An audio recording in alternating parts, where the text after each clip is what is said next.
I'm so you're delighted that on this tutorial I will talk about all the other prepositions. So I did in and a separately because they seem to be interchangeable sometimes in your head, so I just wanted to make sure. So now we'll do the remaining ones. So di. You actually know di very well. It's appeared many times, but this way we'll put it all together. Va bene? So di.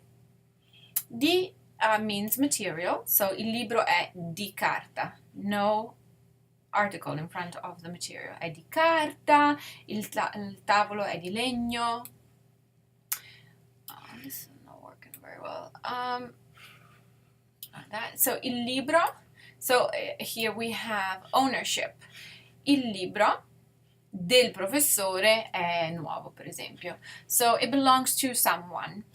If you have the name of a person, you do not put the article. If we have a more general word, like a noun, what indicates usually a generalized category, professore, lo studente, then you will put the article.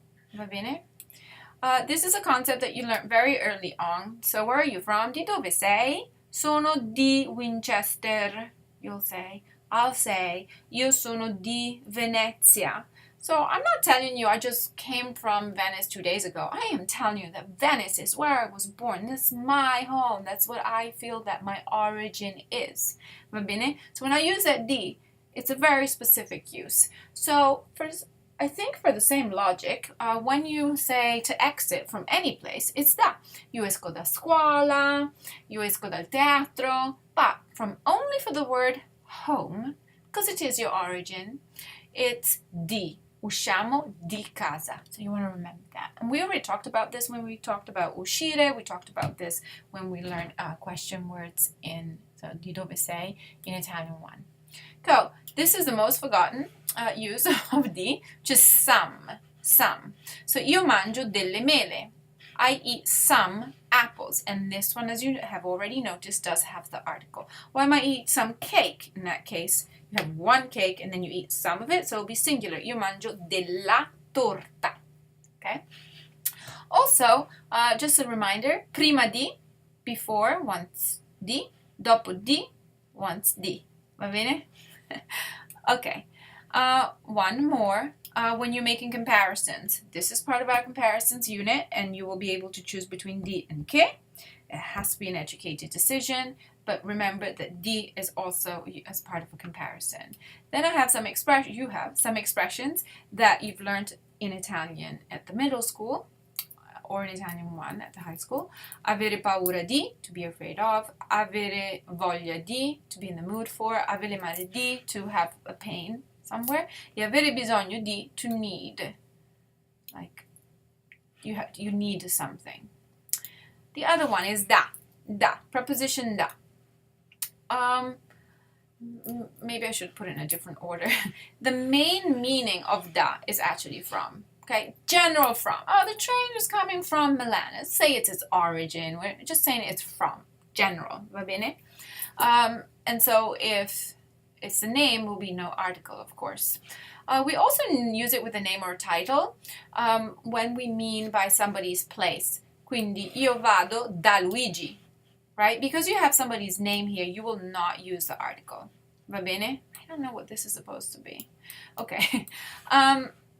However, if you go by somebody, so you could go to the doctor, you could go to the dentist, io vado dal dottore, or I go to grandma's house, io vado dalla nonna. You don't have to say io vado alla casa della nonna. That's way too long. You can just say io vado dalla nonna, io vado dai miei amici. That will mean by their place. See, that one preposition takes care of all of that. That's why these are so precious.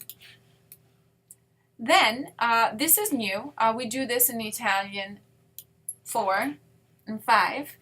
It means something with a purpose, an object with a purpose. So it's il ferro da stiro is the iron, to iron. This is the verb to iron, and this is actually the iron. And palla da calcio, soccer, ball. You see it? Soccer, ball. So da is telling me it has the purpose. The ball has the purpose of soccer. Or we have what's it called in English?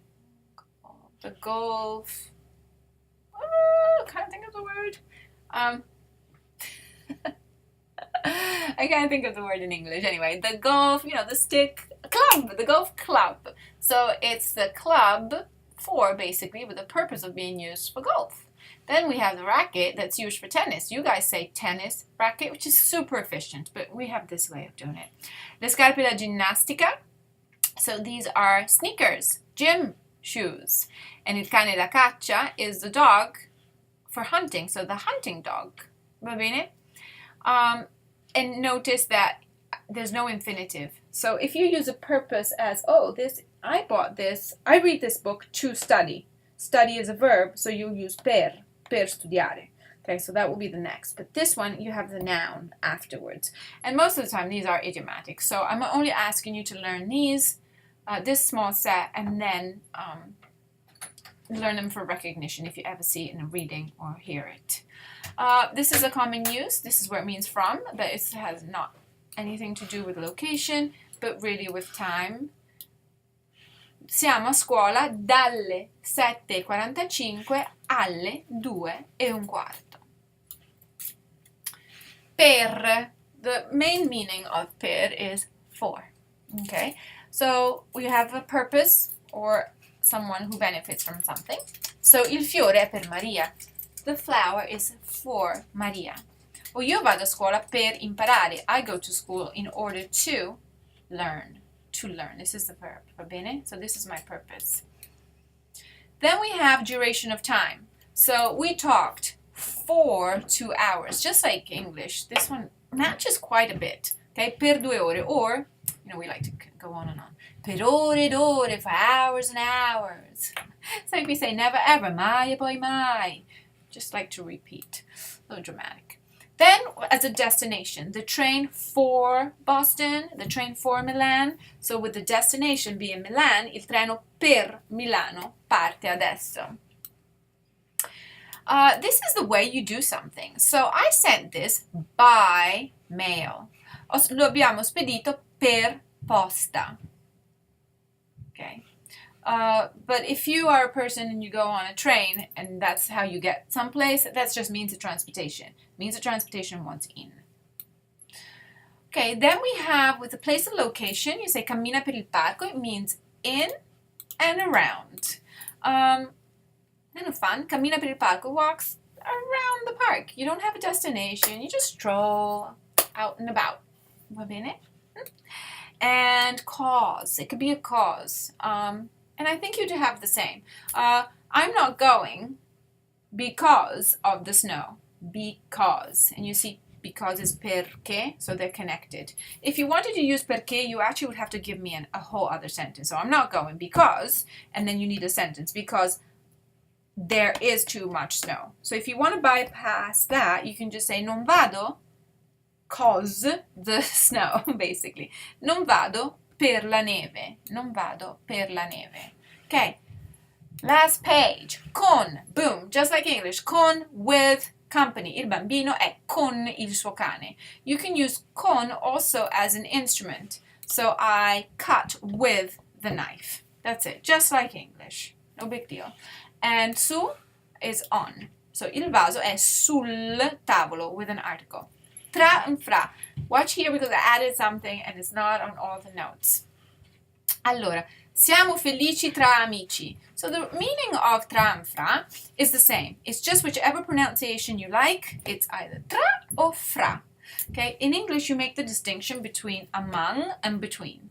Between means there are two elements, and among there are many. Oh, among friends, blah, blah. Oh, or they talk amongst themselves. You know that's two. Va bene? In Italian, we do not make that distinction at all. So tra and fra, the difference between the two is just sound. Okay, so this means among and between. There's another meaning. It has to do with time. So in 3 hours, we will arrive in Venice. So it will take 3 more hours before we get there. I'll see you in 3 hours. Ci vediamo tra 3 ore. So with time, if you use tra, it means in the amount of that time. Tra 3 ore. Okay, that's it for the prepositions. All the prepositions are dia da, dia da in con super tra fra. There will be another section. There will be another section where I talk about prepositions with specific verbs, and that will do that in Italian 4 and 5. I hope this helped. Ciao. And check out my website because that's where I have all the charts. Ciao.